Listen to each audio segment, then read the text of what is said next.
ओम शांति।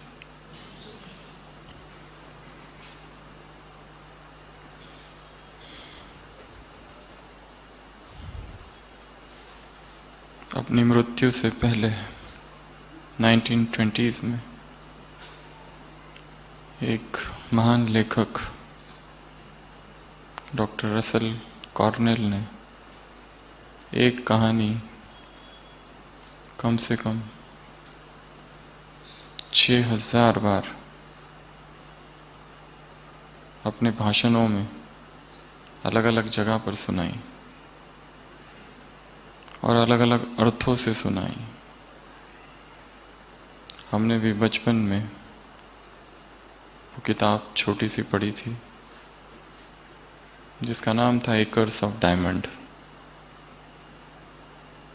उसके लेखक ने जैसे कहा, उस किताब में जो कहानी है वो 6000 से भी ज़्यादा बार वो एक ही कहानी सुनाई, अलग अलग जगह पर सुनाई, अलग अलग अर्थों से सुनाई। उस कहानी में एक किसान है। कहानी अफ्रीका के जंगलों की है और वो जो किसान है उसके पास एक खेत है। उसे पढ़ने का बहुत शौक है। उसने किताबों में सुना, पढ़ा और कईयों ने बताया भी कि अफ्रीका के किसी एक जगह पर एक जंगल में हीरो की खान है, हीरे ही हीरे है। वो दिन रात इसी के बारे में सोचते रहता है कि मुझे वो हीरो की खान चाहिए, वो सारे हीरे मुझे चाहिए। और कई सारे किताबों में उन हीरो का वर्णन, लोगों के मुख से उन हीरो की चर्चा वो पढ़ते रहता था, सुनते रहता था। और एक बार नशा इतना उसको ज़्यादा हो गया कि उसने अपने खेत को बेच दिया। सारे पैसा जो भी था वो इकट्ठा किया और हीरो की उस खान को खोजने के लिए निकल पड़ा। ढूंढने लगा पूरी अफ्रीका, वो भटकता रहा, खोजता रहा, पर उसे वो हीरे नहीं मिले। और एक दिन फ्रस्ट्रेटेड, दुखी होकर, उदास होकर उसने आत्महत्या कर ली और वो मर गया। उसका पूरा जीवन उन हीरो की खोज में चला गया, पर हीरे नहीं मिले। जिस व्यक्ति को उसने अपना खेत भेजा था, कोई दूसरा किसान, वो किसान एक दिन अपने उस खेत में बैठा है और उस खेत के ही वहाँ से एकदम लग के एक छोटी सी नदी गुजरती है और वो किसान देखता है कुछ चमकीले पत्थर दिखाई दे रहे हैं और वो किसान उस नदी के पास जाता है। नदी सतही, बहुत ही कम पानी है उसमें, नीचे की ज़मीन दिखाई देती है, छोटी सी नदी है। वो उस पत्थर को उठाता है। वो पत्थर चमकीला है, बहुत बड़ा है। उसे लगता है ये किसी काम आएगा। उसे अपने घर लेके आके रख देता है। सोचता है जो घड़ी होती है उसमें कहीं वो पत्थर डाल देगा, शोपीस। एक हफ्ते के बाद ये जो दूसरा किसान है उसका मित्र वहाँ आता है उसके घर, और जैसे ही उस मित्र की नज़र उस पत्थर पर पड़ती है वो कहता है ये तुमको कहाँ से मिला? वो कहता है ये तो यहीं से मिला, बाजू से। वो मित्र कहता है ये कोई साधारण पत्थर नहीं है, ये इस देश का सबसे बड़ा हीरा है और सबसे कीमती पत्थर है। ये तुम्हें कहाँ से मिला? वो जगह मुझे दिखाओ। वो दोनों जाते हैं उस नदी के पास और उस नदी में ऐसे बहुत सारे पत्थर हैं और वो सभी पत्थर पत्थर नहीं बल्कि हीरे हैं। इन्हीं हीरो की खोज में वो जो पहला किसान था ये उसी की नदी के पास था, वहीं उसका घर था, वहीं उसका खेत था। और वो यहीं से निकल कर गया था, पर उसे पता ही नहीं था कि जहां वो रहता है वही वो एकर्स ऑफ डायमंड है। लेखक ने लिखा है, इस समय तुम जहां खड़े हो, जिस किसी घर में हो, जिस किसी जॉब कर रहे हो, जो कुछ कर रहे हो, वहीं पर हीरो की खान छिपी है, वहीं पर सारा खजाना छिपा हुआ है। The acres of diamond are right now under your feet. केवल हम अनभिज्ञ है। सारे खजाने तुम्हारे ही घर में हैं, सारे खजाने तुम्हारे ही पैरों के नीचे, सारे खजाने तुम्हारी बैग में हैं। पर हम कहाँ ढूंढ रहे हैं? बाहर।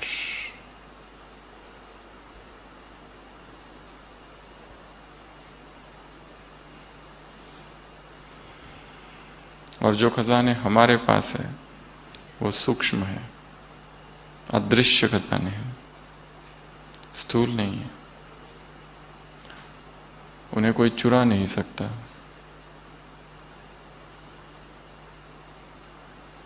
और इन खजानों के लिए कई सारी मुरलियों में बहुत सी चर्चा आती है।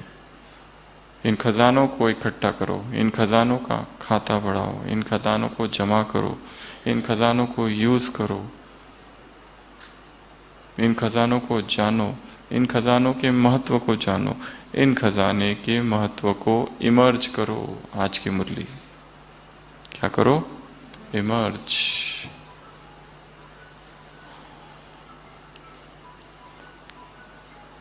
ये खजाने तुम्हारे ही है, और जो तुम्हारे पास है और किसी के भी पास नहीं है। इसलिए तुम कौन हो इस दुनिया में? The richest. कहां से खजाने मिले हैं तुमको? तीन बातें। किसके द्वारा मिले हैं? तीन बातें हैं। कौन सी? मिले कहां से? एक बाप से, दूसरा बाप की याद से, और तीसरा बाप के ज्ञान से।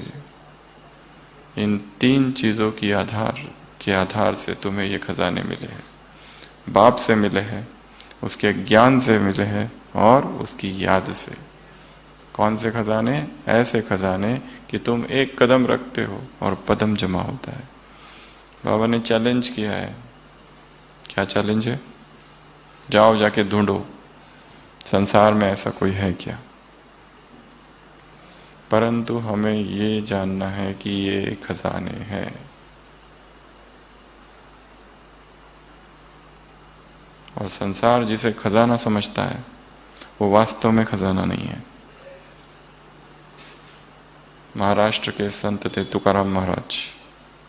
उनके जीवन में वर्णन है कि उनके दुश्मन बहुत कोशिश करते हैं कि वो गाए ना, वो गीत ना लिखे, सब कुछ करते हैं, पर जब सब तरह से विफल होते हैं तो सीधा शिवाजी महाराज के पास जाते, कंप्लेंट करते कि ये व्यक्ति धर्म भ्रष्ट कर रहा है, आप आकर कुछ करो।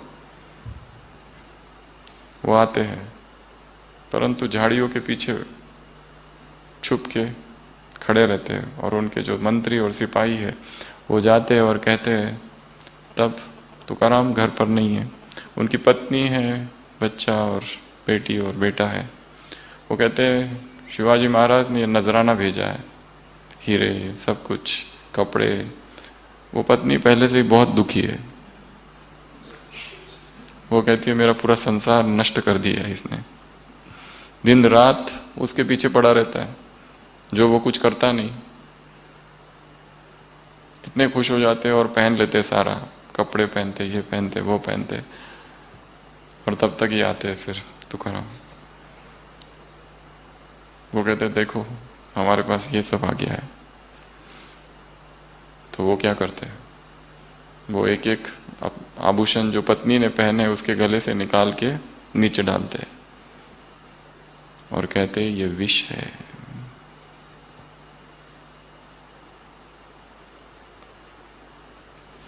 हमें इसकी कोई आवश्यकता नहीं है, ये गहनों की, इन वस्त्रों की, ये हमारे हैं ही नहीं।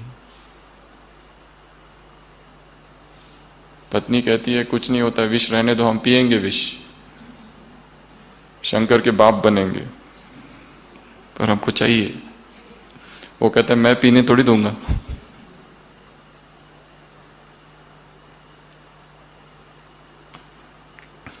और तब वो मंत्री सिपाही कहते हैं ये आपके लिए भेजा है खास। वो कहते हैं मुझे चाहिए ही नहीं।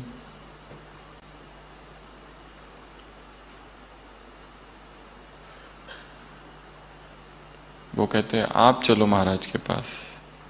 वो कहते हैं मैं भी क्यों आऊं, वो अच्छा राजा है पर उसके पास मुझे देने के लिए कुछ भी नहीं है, और जो मुझे चाहिए वो मेरे पास पहले से ही है, तो मैं क्यों जाऊं उसके पास। और तब झाड़ियों के पीछे शिवाजी महाराज जो होते वो आते, और उनमें भी वैराग उदय हो जाता है। वो कहता है कि मैं अभी नहीं जाऊंगा वापस। हृदय में बैठे माया मोह के अंधकार को मिटाना ही जीवन का लक्ष्य है। वो किलों को जीत कर मैं क्या करूं, उन शत्रुओं को हरा कर मैं क्या करूं, मुझे तो हृदय का जो किला है, इस किले के अंदर जो दुश्मन है उनको हराना है। उनको वैराग आ जाता है, पर वो उनको फिर समझाते हैं कि नहीं तुम्हारा कर्तव्य वो है, वगैरह वगैरह। तो कहने का भाव, जो प्रभु प्रेम में डूबे हुए हैं उनके लिए वो प्रभु ही खजाना है, उसका ज्ञान ही खजाना है, उसकी याद ही खजाना है। इस मुरली में 7 खजानों का वर्णन है। कौन कौन से? पहला समय, समय टाइम, टाइम मैनेजमेंट। दूसरा श्रेष्ठ संकल्प। तीसरा शक्ति, गुण, ज्ञान, श्वास, और लास्ट में एक खजाने का वर्णन है विस्तार से, बोल। बोल कैसे? उसमें 2 बातें देखी जाती है, भाव और भावना। भाव कैसा? शुभ। और भावना कैसी? क्या लिखा है मुरली में? भाव कैसा और भावना कैसी? श्रेष्ठ क्या है?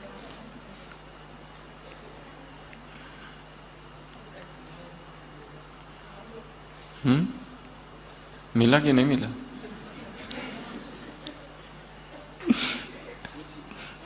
ओपन बुक एग्जाम, अभी ऐसा कॉन्सेप्ट आ रहा है स्कूल्स में। बच्चे अपनी किताबें खोलकर पेपर दे सकते हैं। तो बोल में 2 बातें देखी जाती है, एक भाव और दूसरा भावना। भावना कैसी हो? श्रेष्ठ भावना। और भाव कैसा हो? आत्मिक भाव हो। भाव आत्मिक। और ये छोड़कर अगर नहीं है और कुछ और है, क्या क्या? 3 बातें, ईर्ष्या, हसद, और तीसरा घृणा। एक है ईर्ष्या जिसको कहते हैं जेलसी, एक है हसद जिसको कहते हैं एनवी, और तीसरा है घृणा, डिसलाइक। हसद और ईर्ष्या में क्या अंतर है? एनवी और जेलसी में क्या अंतर है?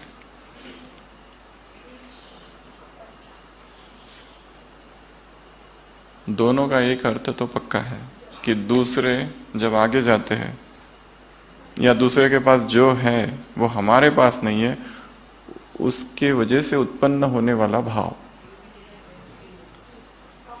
पर दोनों में एक सूक्ष्म अंतर है, जेलसी और एनवी में। जेलसी ज्यादा निगेटिव है, एनवी में एक और चीज ऐड है, एडमायरेशन, हेवा। उसमें एक चीज एडिशन है कि किस उस व्यक्ति के प्रति रिस्पेक्ट भी है थोड़ा। परंतु दुख भी है कि मेरे पास क्यों नहीं है वो चीज। तो वो थोड़ा सा कम निगेटिव है। जेलसी 100% निगेटिव, उसको गिराना है कैसे भी करके। तो बाबा ने कहा बोल में भाव, आत्मिक भावना श्रेष्ठ। ये हो गया बोल। और बोल के खजाने भी व्यर्थ ना हो। इसी मुरली में बाबा ने कहा 1 घंटे में चेक करो। वो संकल्प के लिए कहा, पर सारे खजानों के लिए हो सकता है। तो सबसे पहला खजाना समय, टाइम वेस्ट ना हो। इसके लिए क्या करो, सुबह ही प्लानिंग बनानी है। बाबा ने कहा अमृत वेला ही तिलक ले लो।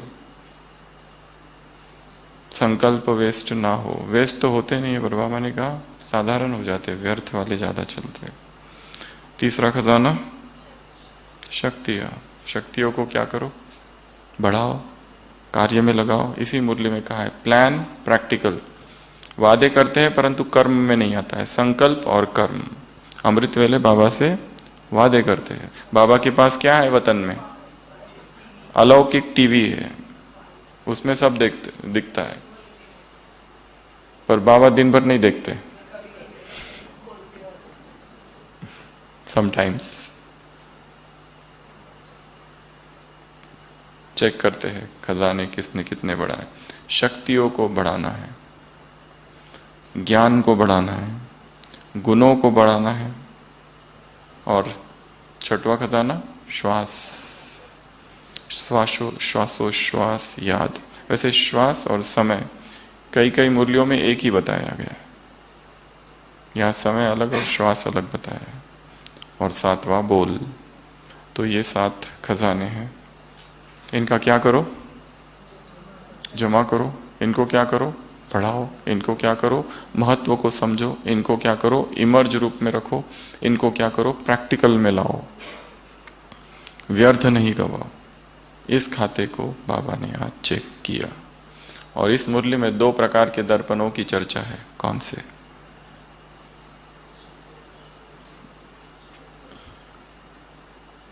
कौन से 2 मिरर्स की चर्चा है? 2 मिरर्स। उसमें अपने आप को देखना है। और क्या देखना है? पहला दर्पण ज्ञान का दर्पण। ज्ञान के दर्पण में क्या देखो, अपने तकदीर की तस्वीर। और संपूर्णता के दर्पण में क्या देखो, स्लोगन सूक्ष्म लगाओ। ये 2 दर्पण है। तो दर्पण में जब भी देखो तो देखो संपूर्णता का दर्पण। ये मेरा संपूर्ण स्वरूप है और ये मैं हूं। इनमें क्या अंतर है? सूक्ष्म लगाओ, उसमें सूक्ष्म लगाओ, उसमें कोई लगाव नहीं है। इसमें ढेर सारे लगाव चिपके हुए हैं। ज्ञान के दर्पण में क्या देखो, तकदीर की तस्वीर।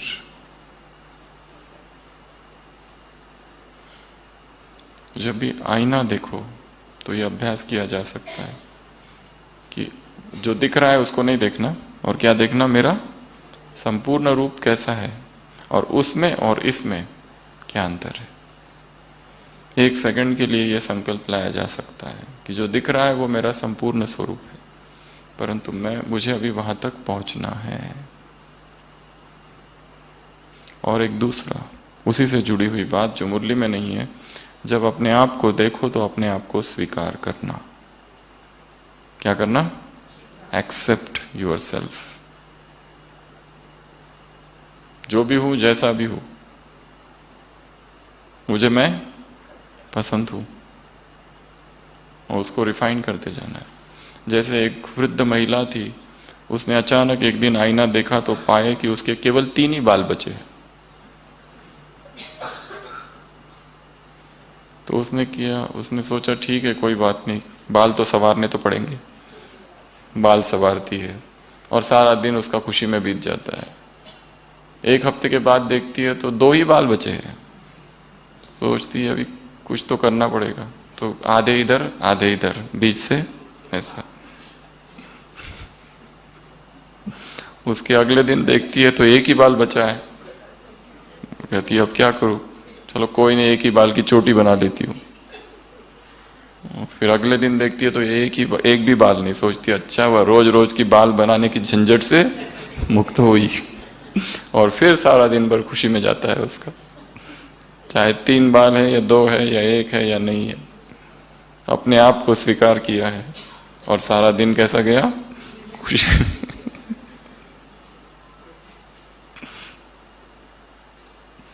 कुछ भी हो जाए खुशी नहीं जानी चाहिए। बाल गए तो गए। बालों की वजह से भी बहुत दुखी है लोग।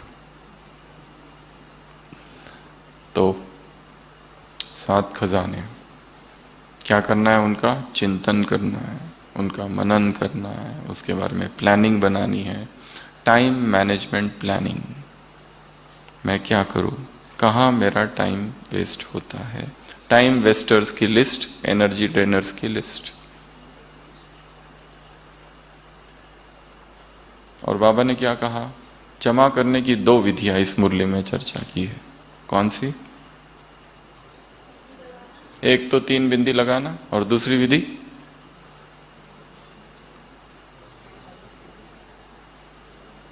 दूसरी विधि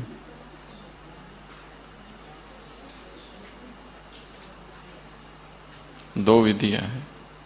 ये विधि है खजानों को जमा करने की। पहली, 3 बिंदी लगाना। कब लगाना? अमृत वेला। ये तिलक लगाओ कि मैं आत्मा हूं, समान की बिंदी, उसकी याद। और तीसरा, फुल स्टॉप, जो कुछ फालतू है उसको फुल स्टॉप। तो यह है विधि नंबर 1। अब विधि दूसरी कौन सी है, जिसके आगे वाक्य बाबा ने कहा कि ये इससे खजाने बढ़ेंगे, खजाने जमा होंगे, जमा का खाता जमा होगा। कौन सा? ओपन बुक एग्जाम में तो और ही मुश्किल है। रूहानी नशा मैं कौन। कौन सा नशा? ये रूहानी नशा निरंतर रहे कि मैं कौन हूं। बस इतना भी रहा तो सारे दिन भर क्या होते रहेगा, खजाना जमा होते रहेगा। इसलिए बीच बीच में जब आईना देखो तो याद करना मैं कौन। बीच बीच में याद करते रहना मैं कौन, मैं कौन, मैं कौन, मैं कौन।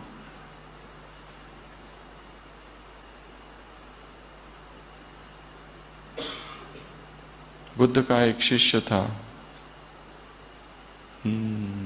नाटा पुट्टा, ऐसा कुछ उसका नाम था। नाटा पुट्टा, हाँ यही था। वो पहले डांसर था, डांस करते हैं ना, नृत्य, नर्तक। और एक दिन ऐसे ही वो करतब दिखा रहा था, लोगों की भीड़ थी, और बुद्ध के सन्यासी वहां से गुजरते हैं, उसे एकदम से आकर्षण होता है और वैराग जागता है, और फिर वो भिक्षु बन जाता है, सन्यास ले लेता है, सब छोड़ देता है और अपनी साधना में लग जाता है। और कई वर्षों बाद एक बार भिक्षुओं का वो संग किसी गांव से गुजर रहा होता है, तो वहां पर कोई दूसरा नर्तक डांस कर रहा है। तो बाकी भिक्षु बोलते हैं उसे, do you still like dancing, क्या तुमको अभी भी वो डांस पसंद है, अभी भी डांस करने की इच्छा होती है? वो कहता है बिल्कुल नहीं। वो सारे भिक्षु जाते हैं बुद्ध के पास, कहते हैं ये ढोंग करता है, जरूर इसको पसंद होगा। बुद्ध कहते हैं कि नहीं, वो अरिहंत बन चुका है, उसके सारे मोह नष्ट हो चुके हैं।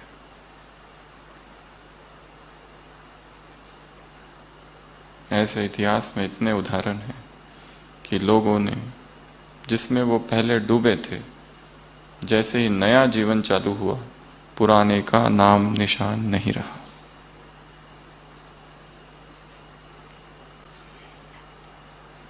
तो 7 खजाने, उनको याद करना, उनका स्मरण करना, उनको इमर्ज रूप में रखना, उनको प्रैक्टिकल में लाना, ये सारे काम करने हैं। और विधि है मैं कौन, ये रूहानी नशा। और विधि कौन सी है? 3 बिंदी। जो हो गया वो हो गया, उसका क्या करें? उसका कुछ नहीं कर सकते।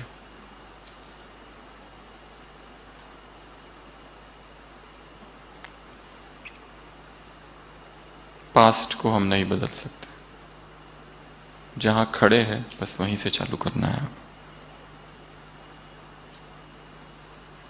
तो मुरली में ये बातें हैं। उसके बाद और क्या क्या है इस मुरली में? बाबा ने कहा ब्राह्मण जीवन कौन सा जीवन है? अलौकिक जीवन है, मजे का जीवन है। इसमें मुश्किल कहाँ से? मौज का जीवन है। और मुश्किल को मिटाने की विधि क्या है? अगर मुश्किल अनुभव हो रहा है तो क्या करो?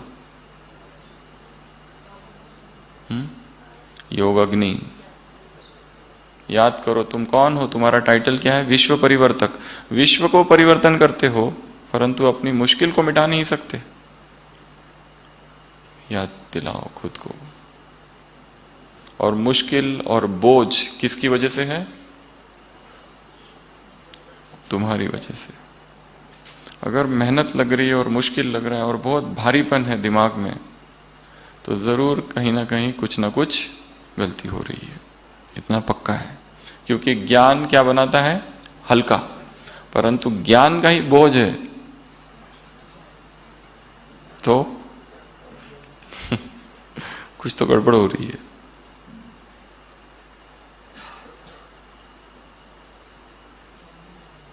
तो बाबा ने कहा ये अलौकिक जीवन है, ये मौजों का जीवन है, ये मुश्किल जीवन नहीं है, ये सहज जीवन है। असंभव शब्द क्या ब्राह्मणों की डिक्शनरी में नहीं है। और बच्चे 3 बहाने बनाते हैं बाबा के पास। कौन से बहाने? कौन से बहाने? सबने पढ़ी है मुरली या केवल सुनी है? केवल सुनी है तो कुछ याद नहीं रहेगा, पढ़ा है तो थोड़ा थोड़ा पकड़ में आएगा। अगर चिंतन किया है तो वो जीवन बन जाएगा, अंदर घुसे रहेगा। और उसको फिर से रिवाइज किया है, सुबह सुना, फिर पढ़ा, फिर उसका चिंतन किया और थोड़ा सा गैप देने के बाद उसको फिर से रिवाइज किया, तो वो 1 हफ्ता तक तो चलेगा। 1 हफ्ते के बाद again next revision. Last Sunday क्या था? आज्ञाकारी कुमार। कुमारों पर मुरली थी ना। कुमार अर्थात आज्ञाकारी, कुमार अर्थात विघ्न विनाशक, कुमार अर्थात सूक्ष्म सेवाधारी, कुमार अर्थात मनन करने वाले, कुमार अर्थात मनन पहला पॉइंट था, आज्ञाकारी दूसरा। कुमार अर्थात डबल लाइट। कुमार अर्थात हल्का, वो डबल लाइट में आ गया। तो रिवाइज करते रहना है।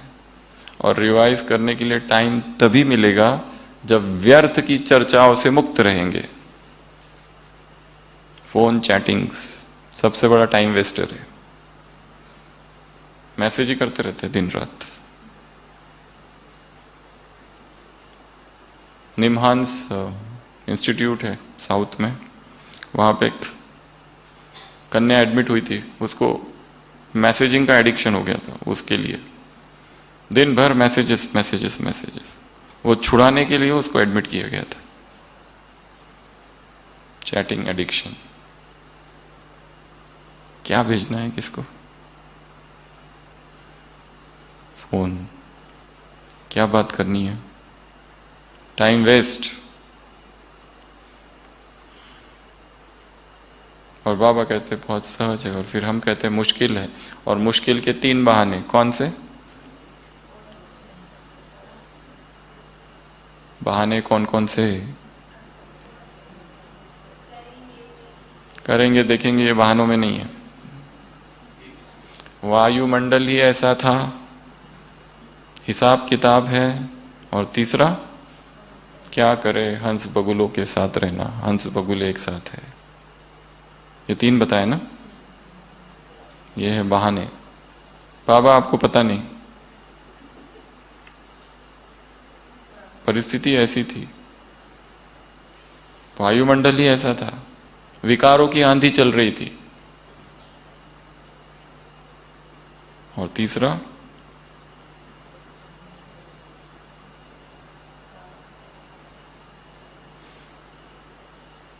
ऐसे शैतानी लोगों के साथ रहना पड़ता है, क्या बताऊं बाबा।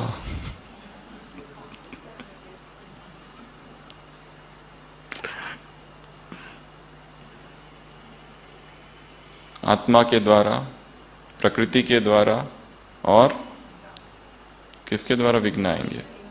शरीर के द्वारा। व्याधि व्याधि व्याधि, क्या करो, व्याधि आ गई तो, बीमारी आ गई तो एक ऑप्शन है रोना। बुखार आया तो रोते हैं लोग, बहुत बुखार आ गया, रोना आता है, पूरे शरीर में दर्द हो रहा है, देखने वाला कोई नहीं है। एक ऑप्शन। ऑप्शन 2, बुखार है, जो है होने दो, हम अपना चालू रखेंगे हिम्मत से, शक्ति से, और ज्यादा बीमार होते फिर। तीसरा, सोचते क्या क्या है मन में, हाय हाय हाय, मेरे पास ही क्यों आती है बीमारी यार, मैं ही क्यों। क्या करो? कोई मेहमान अगर आए तो उसकी क्या करो? महिमा करो। तो महिमा करोगे तो वो जल्दी जाएगा या रहेगा? तो व्याधि की भी महिमा करो, वाह व्याधि वाह, आहा हा, क्या घुटनों में फर्स्ट क्लास दर्द हो रहा है, आहा हा हा, क्या कमर दर्द है, ऐसा सिर दर्द आज तक नहीं था।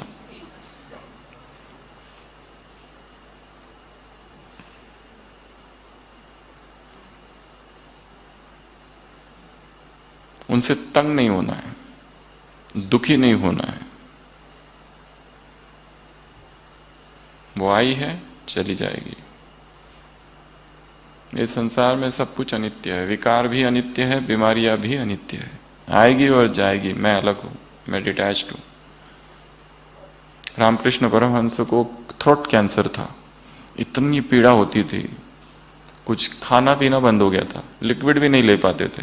पहले सॉलिड नहीं ले पाते थे, फिर लिक्विड नहीं ले पाते थे, थ्रोट कैंसर।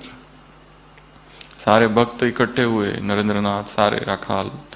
उन्होंने कहा, ठाकुर तुम ऐसे क्यों नहीं करते कि अपनी माँ को क्यों नहीं कहते कि इसको ठीक करो, या आप अपनी योग शक्ति सारा फोकस यहां कर दो, ये ठीक हो जाएगा। वो कहते हैं मेरा मन, मेरा चित्त निरंतर उस ईश्वरीय याद में रहता है, मैं वहां से मन को निकाल कर इस तुच्छ शरीर पर लगाऊं, और वो भी इस तुच्छ शरीर की ये तुच्छ बीमारी के लिए, ये मेरे से हो ही नहीं पाएगा। It's not possible for me. और ये शरीर तो क्या, आज ये बीमारी, कल दूसरी बीमारी, कल तीसरी बीमारी, कुछ ना कुछ तो होना ही है। एक से छूटे तो दूसरी गले आती है। How we react. अगर हो गई बीमारी, उसके बाद की स्थिति की बात कर रहे हैं, बीमारी हो गई, अब बीमारी होने के बाद में कितनी सारी रिएक्शंस होती है। कई लोग बहुत परेशान होते हैं, बहुत दुखी होते हैं, हॉस्पिटल में एडमिट होते हैं, उनकी हर एक के बारे में कंप्लेंट है। कोविड के समय 2 लोग एडमिट हुए थे एक ही साथ आइसोलेशन में, और एक जो थी उसकी इतनी कंप्लेंट्स थी, इतनी कंप्लेंट्स थी, सब कुछ ही खराब है। और जो दूसरी थी, वो पहले ही दिन से इतनी खुश, हाँ ये भी मिल रहा है, वो भी मिल रहा है, ये भी अच्छा है, एक ही साथ है, एक ही कमरे में 2। उसकी ढेर सारी कंप्लेंट्स, एक की एक भी कंप्लेंट नहीं। जाते समय ग्रेटिट्यूड लेटर भी लिख के गई। और दूसरी जो पहली, इतनी कंप्लेंट्स, दरवाजे भी ठीक नहीं है, लिफ्ट भी काम नहीं करती है, दरवाजे की साइज भी छोटी है, हर चीज में कंप्लेंट थी उसकी। माइंडसेट। तो बीमारी अगर आ जाए तो क्या क्या सोचेंगे, ये एक टॉपिक है, अच्छा इसके ऊपर लिख सकते हैं चिंतन। बीमारी आ गई, एक तो है कि आना ही नहीं चाहिए, ऐसी दिनचर्या, ऐसा खान पान वगैरह वगैरह, पर वो सब छोड़ो, आ गई, अब क्या करेंगे? आज डायग्नोज हो गया, कैंसर है, कौन सी स्टेज है, क्या स्टेज है, अभी आगे की जांच कल से चालू होगी। अब आज की रात है और अमृत वेला है, क्या करेंगे?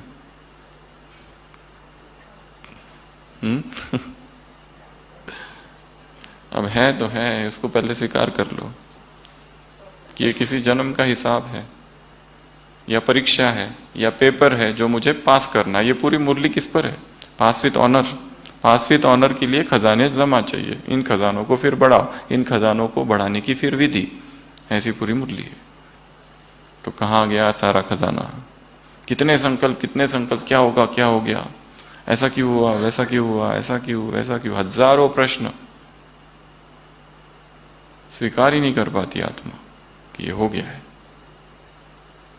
डॉक्टर शॉपिंग, इधर से उधर, उधर से उधर, उधर से उधर, उधर से उधर, उधर से उधर, उधर से इधर, आश नहीं छूटती। विदेश की स्टोरी है, एक पेशेंट है, बूढ़ा हो गया है, कैंसर है और पूरे शरीर में कैंसर फैल गया है। डॉक्टर सब समझाते हैं उसको कि अब कुछ नहीं हो सकता है, जो है वो है, जो करना था हम लोगों ने कर दिया, और आपकी कोई इच्छा है? वो कहता है यस, सेकंड ओपिनियन।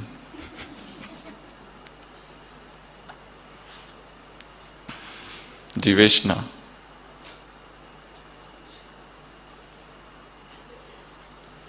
तो बाबा ने कहा व्याधि आ जाए तो क्या करो?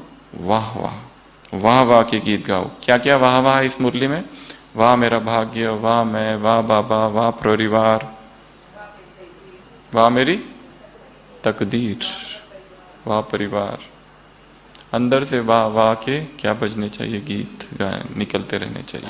जो भी हो रहा है होने दो, पर हर बुराई में अच्छाई छिपी है। अकल्याण के पर्दे के पीछे कल्याण छिपा हुआ है। बाबा ने इसी मुरली में कहा, तुम लोग कौन सा कोर्स कराते हो दूसरों को? पॉजिटिविटी का कोर्स। अब अपने आप को ये कोर्स कराओ। कहा है ना इस मुरली में, खुद को ही कोर्स कराओ पॉजिटिविटी का।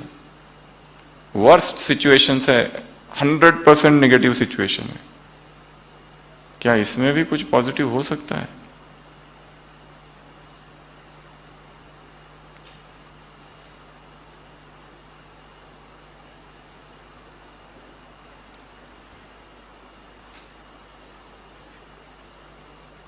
तो बीमारी आ जाए तो गुनगुन गीत गाओ, बीमारी आए तो उसको एक्सेप्ट करो, बीमारी आए तो जो ट्रीटमेंट चालू हो जाए उसको भी प्रेम से स्वीकार करो, और बीमारी आ जाए तो संपूर्ण निश्चय से, फेथ के साथ कि ये मैं गोली जो खाऊंगा जो मेरी सारी बीमारी को ये ठीक कर देगा, इस संकल्प के साथ। जो दे रहा है उस पर भी विश्वास। विश्वास ही नहीं होता है सबसे पहली बात, उसलिए ठीक भी नहीं होते, और जिनको विश्वास होता है वो फटाफट ठीक हो जाते हैं। जिनको विश्वास नहीं होता है वो डॉक्टर शॉपिंग उनकी चालू रहती है, इधर से उधर, उधर से उधर, उधर से उधर, उधर से उधर, इसको भी दिखा दो, उसको भी दिखा दो, इसको भी दिखा दो, उसको भी दिखा दो, भटकते रहते हैं। तो ये थी व्याधि की बात। नेक्स्ट पॉइंट, और क्या है इस मुरली में?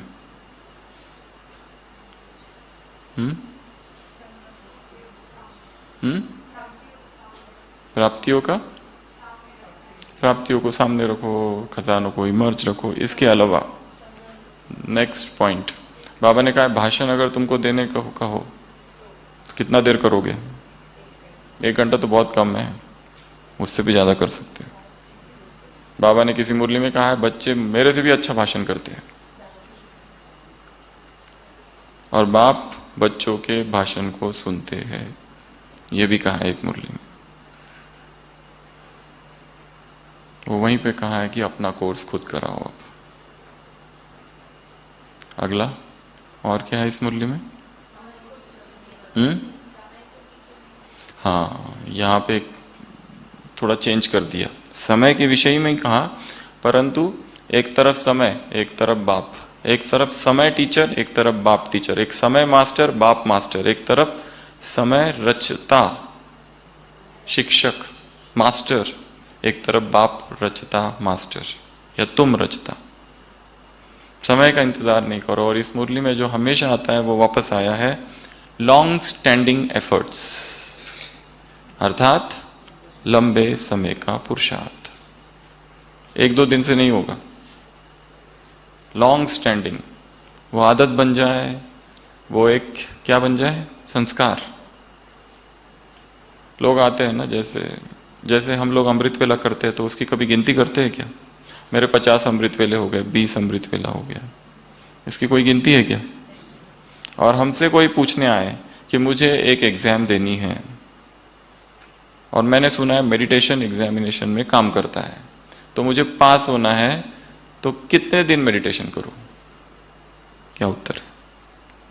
बाकी मुझे और कोई लेना देना नहीं तुमसे, तुम मुझे अपना राजयोग सिखा दो, मेरा लक्ष्य है एग्जाम पास करना है बस।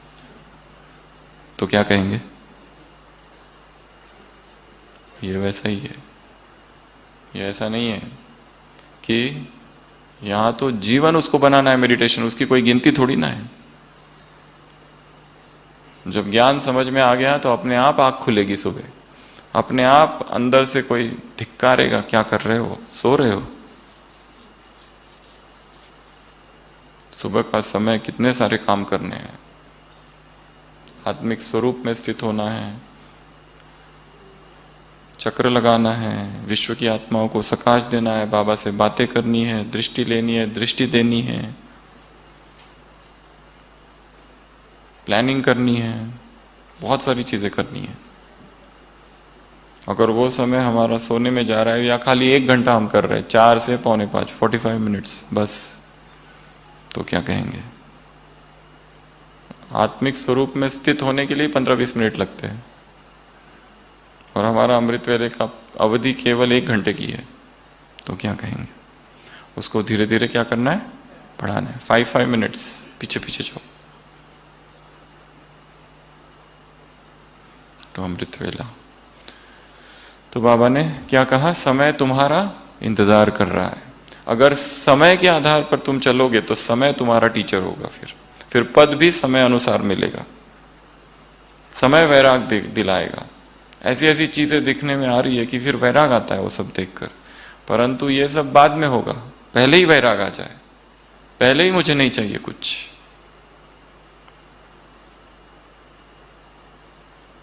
हमारे ओपड़ी में एक साधु महाराज आते थे, अभी तो शरीर छोड़ दिया उन्होंने, तो हमने एक बार उनसे ऐसे ही पूछा था, वो थे 80 वर्ष के।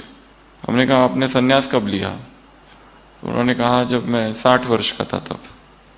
उन्होंने कहा क्यों लिया? क्यों लिया मतलब? उन्होंने कहा पत्नी थी, वो मर गई, खाने पीने की भी व्यवस्था नहीं हो पा रही थी, तो आश्रम अच्छा था, तो सोचा सन्यास ले लूं, और फिर सन्यास ले लिया।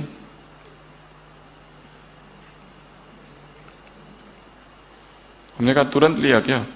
नहीं नहीं, उन्होंने कहा पहली पत्नी गई, फिर दूसरी शादी की, वो भी गई, उसके बाद फिर सन्यास लिया।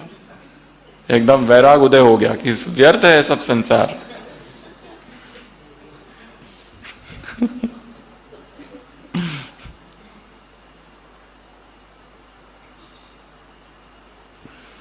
समय शिक्षक, सारा ज्ञान मुरलियों में है। ज्ञान के खजाने को बढ़ाने के लिए क्या करना पड़ेगा? पहले तो पढ़ना पड़ेगा। मुरलियों को निकालो, धूल खाती बैठी हुई है किताबें को बाहर निकालो। खरीद के तो रखी है बुक्स, पर वो क्या कह रही है, हमारा करना क्या है, क्यों खरीदा था?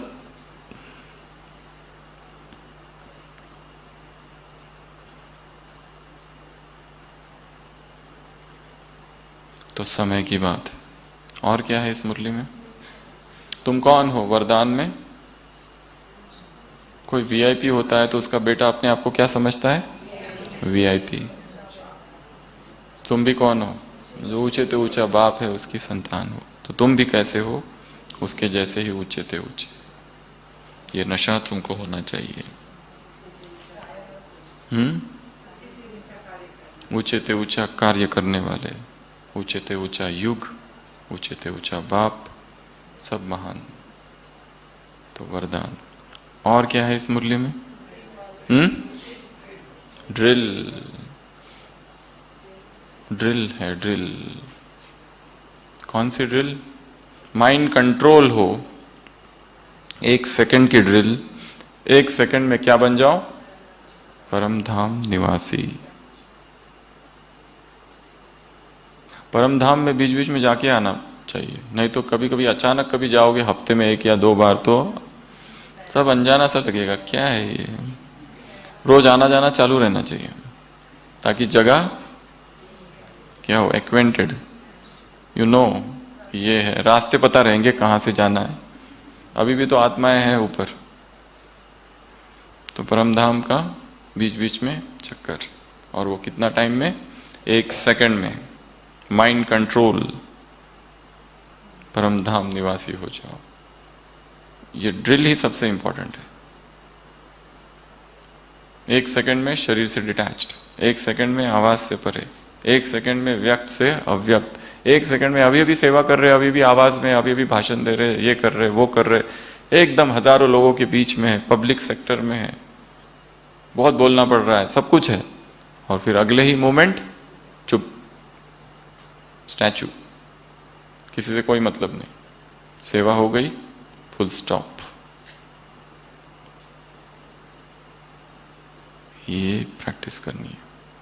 आवाज में, आवाज से परे जाने की भी प्रैक्टिस चाहिए, तो वो दूसरी वाली भी चाहिए, आवाज में आने की, क्योंकि परे जाने के बाद फिर इच्छा नहीं होती है, वो भी प्रैक्टिस चाहिए। शरीर से बाहर जाने की और वापस आने की भी चाहिए, बोथ। बाह्य मुक्ता की भी तो अंतर्मुक्ता की भी। केवल अंतर्मुखी होकर रहने से काम नहीं होगा, आवश्यकता पड़ने पर बाह्यमुखी, फिर अंतर्मुखी, बाह्यमुखी, अंतर्मुखी, अंतर्मुखी होकर बाह्यमुखी बनो, किसी मुरली में कहा है बाबा ने। और क्या है इस मुरली में? हाँ, 3 विंग से बाबा मिल रहे हैं। एक तो बिजनेस, इंजीनियरिंग, साइंटिस्ट, और तीसरा रूरल। रूरल को बाबा ने क्या कहा? Ruler, tongue twister. Rural wing वाले कौन है? रूलर।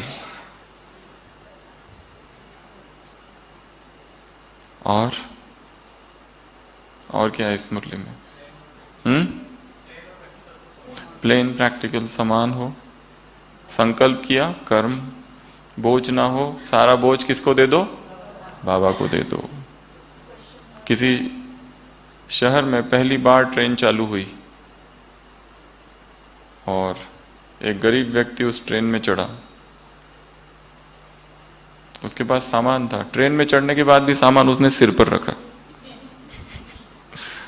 तो उसको कहा कि नीचे रख दो। बोले क्यों अननेसेसरी बोझ दूं मैं ट्रेन पर, जब मैं यहां रख सकता हूं, ट्रेन पर क्यों मैं अपना एक्स्ट्रा बोझ डालूं सामान का। बाबा ने क्या कहा? बोझ मुझे दे दो। पर कैसे दे? देने की विधि क्या है? वो स्थूल तो है नहीं, ये लो। हाँ, पर ये विधि हो सकती है, स्थूल बना दो उसको, ये किया जा सकता है ना। स्थूल क्या कर दो? बना दो। एक एम्प्लॉय था, वो बहुत मेहनत से काम करता था और पूरे दिन भर कुछ कुछ होते रहता था। एक दिन उसका जो मालिक था ज़्यादा ही लेट हो गया, तो मालिक ने कहा तुम मेरी गाड़ी में बैठो, मैं तुमको छोड़ देता हूँ, मेरा घर वहीं से आगे है। तो वो मालिक उसको अपनी कार में बिठाता है और ले जाता है। बीच में उसका घर आता है और वो व्यक्ति जाता है, पर जाने से पहले, दरवाजा खटखटाने से पहले, मालिक अभी कार में ही बैठा है, देख रहा है। वो क्या करता है? वहां एक झाड़ है, वहां पे ऐसे कुछ निकालता है और टंगा देता है और फिर अंदर जाता है। मालिक को बहुत आश्चर्य होता है, व्हाट वाज दिस। वो अंदर जाके पूछता है ये तुमने क्या लटकाया। वो कहता है वो मेरा ट्रबल ट्री था। कौन सा ट्री? Trouble tree. मेरी जो भी टेंशन होता है ना दिन भर, मैं घर में क्यों ले जाऊं? वो झाड़ को बाहर रखा है, तो जो भी मेरी चिंता है होता है मैं सब उसमें लटका देता हूं और फिर अंदर जाता हूं। तो उसने क्या किया है कि इमेजिनेशन क्रिएट किया, एक ट्रबल ट्री। तो बोझ दे दो, इसके लिए भी क्या करना पड़ेगा?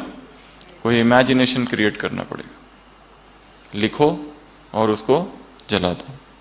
देखा वो, उसको देखना है उसको जलते हुए। ऐसे कुछ भी छोटे छोटे एक्सपेरिमेंट्स कर सकते जो स्थूल हो पर, ठीक है।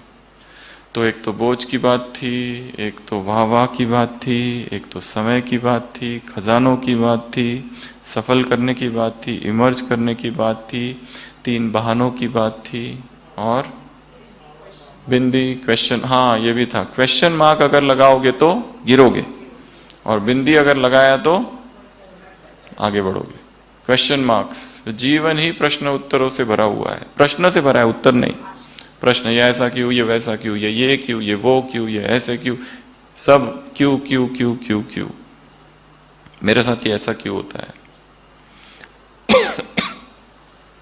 बाबा ने कहा प्रश्न चिन्ह लगाया तो क्या होगा? गिरोगे। बिंदी, full stop, no discussion, no debate, no argument, बस फुल स्टॉप। अब उसको सिद्ध नहीं करना है, उसकी जिद नहीं करनी है, कुछ नहीं, जस्ट मूव अहेड। तो ऐसे सर्व खजानों के अधिकारी आत्माओं को, ऐसे फालतू को फुल स्टॉप लगाने वाली आत्माओं को, ऐसे 3 बिंदी लगाने वाली आत्माओं को, ऐसे रिचेस्ट, ऐसे हाईएस्ट, ऐसे भाग्यवान आत्माओं को, ऐसे रूहानी नशे में रहने वाली आत्माओं को, ऐसे ऐसे खजानों को बढ़ाने वाली आत्माओं को, खजानों का खाता जमा करने वाली आत्माओं को, ऐसे वायदा निभाने वाली आत्माओं को, वायदे को कर्म मिलाने वाली आत्मा, ब्राह्मण जीवन में खुद को ही पॉजिटिविटी का कोर्स कराने वाली आत्माओं को, ऐसे बोझ मुक्त आत्माओं को, अपने अलौकिक दर्पण में अपने तकदीर की तस्वीर देखने वाली आत्माओं को, ऐसे संपूर्णता के दर्पण में अपने सूक्ष्म लगाव को चेक करने वाली आत्मा, चेक कर मुक्त होने वाली आत्माओं को, ऐसे ऐसे 5 फाइल को खत्म, बाप दादा के पास फाइल्स है सर, ये भी कहा है बीच में, हाँ, भस्म करने वाली आत्माओं को, ऐसे तकदीर का हो गया, ऐसे ऐसे सदा मौज में रहने वाली आत्माओं को, ऐसे मुश्किल योगी नहीं सहज योगी आत्माओं को, ऐसे फुल स्टॉप हो गया, ऐसे बोझ बाबा को देना हो गया, ऐसे खुद को वीआईपी के जो बेटे होते हैं खुद को वीआईपी समझते हैं, तो ऊंचे से ऊंचे बाप की ऊंची ऊंची संतान समझने वाली आत्माओं को, ऐसे प्लान प्रैक्टिकल हो गया, ऐसे ऐसे वाह वाह करने वाली आत्मा को, बीमारी आ जाए तो वाह बीमारी, वाह वाह डायबिटीज, वाह वाह ब्लड प्रेशर, वाह विश्व परिवर्तन का ठेका लेके रखा है तुमने, तो मुश्किल को हटा नहीं सकते, वाह एक बाल भी अगर हो तो भी क्या, तो भी खुश रहने वाली आत्माओं को, और सारे बाल अगर चले गए तो भी एकदम खुशियों में खग्गी मारने वाली आत्माओं को, बाल तो आज है कल चले जाएंगे, कदम में पदम जमा करने वाली आत्माओं को, ऐसे परम धाम, 1 सेकंड में परम धाम निवासी बनने वाली आत्माओं को, ऐसी ड्रिल करने वाली आत्माओं को, असंभव जिनकी डिक्शनरी में शब्द है ही नहीं, ऐसे ब्राह्मण आत्माओं को, ऐसे पास विथ ऑनर होने वाली आत्माओं को बाप दादा का याद प्यार, गुड नाइट और नमस्ते। हम रूहानी बच्चों की रूहानी बाप दादा को याद प्यार, गुड नाइट और नमस्ते।